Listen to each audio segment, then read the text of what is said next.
चुड़ैल। अन्नपुर नाम के एक गांव में शादी चल रही होती है। वाह, मजा आ गया फूफा जी। शादी में क्या खाना बना है, बाराती तो उंगलियां चाटते रह जाएंगे। हाँ, तुमने सही कहा। पनीर की सब्जी का तो कोई जवाब ही नहीं। दूसरी तरफ पंडित जी फेरों की तैयारी कर रहे होते हैं कि तभी वहाँ एक चुड़ैल आ जाती है। अरे मर गया रे, ये चुड़ैल यहाँ क्या कर रही है? अरे दिवाकर जी, ये आपकी कौन सी रिश्तेदार है? अरे मुझे क्या पता, क्यों भाग्यवान, कहीं ये तुम्हारे मायके से तो नहीं आई है।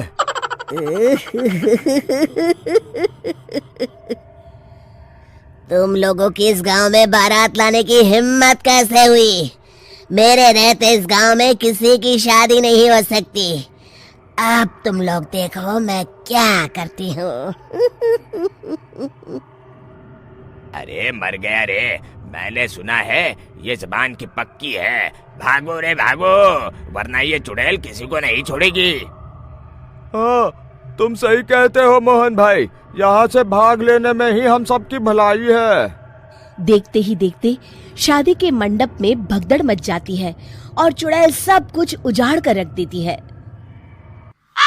फिर एक दिन मोहन की शादी तय हो जाती है।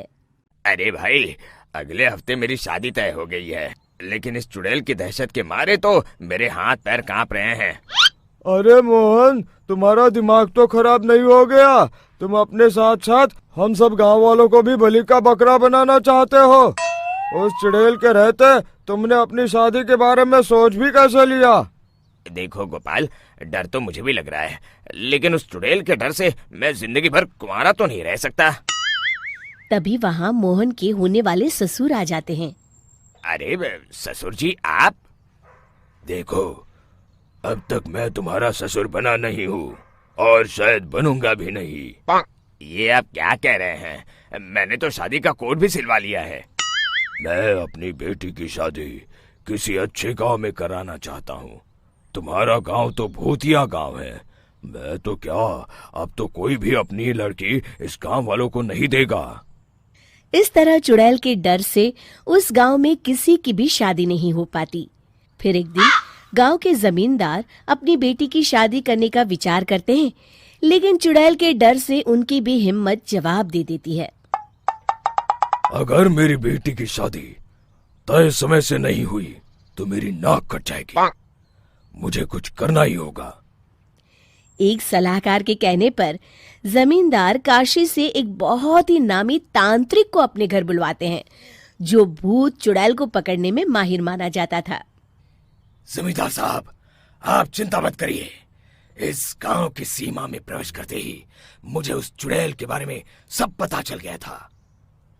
आप उसे जल्दी से जल्दी कैद कर लीजिए ताकि मैं अपनी बेटी की शादी कर सकूं। जब वो चुड़ैल एक इंसान थी, तब ठीक उसकी शादी करने वाले दिन ही उसकी और उसके होने वाले पति की एक दुर्घटना में मौत हो गई थी।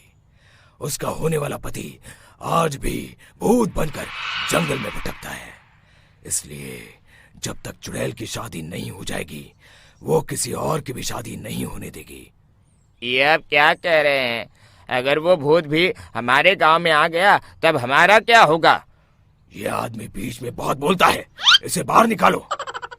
उसके बाद तांत्रिक बताते हैं कि अगर उस भूत के साथ चुड़ैल की शादी करा दी जाए तो वो चुड़ैल हमेशा हमेशा के लिए उस गांव को छोड़कर चली जाएगी।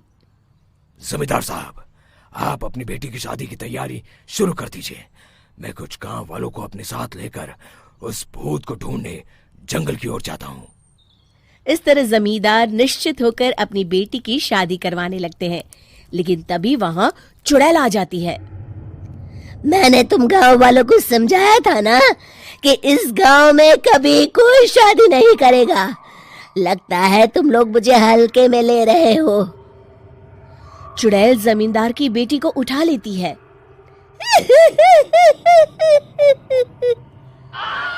अब देखती हूँ बिना दुल्हन के तुम लोग शादी कैसे करोगे।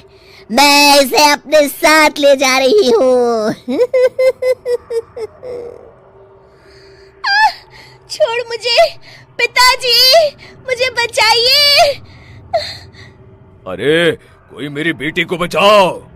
तभी तांत्रिक उस भूत को लेकर वहां पहुंचता है। अरे भाग्यवान, रुको, इन मासूमों को परेशान मत करो, मैं आ गया हूँ, अब तुम मेरे साथ चलो। चुड़ैल बहुत खुश हो जाती है। आप आ गए, चलिए अब हम मंदिर में चलकर शादी कर लेते हैं। अरे अरे अरे अरे, ये क्या कह रही हो? मंदिर में जाके दोबारा मरना है क्या?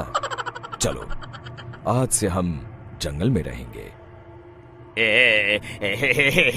चुड़ैल चली गई, अब मेरी शादी हो जाएगी। इस तरह सभी गांव वाले खुशी से झूमने लगते हैं।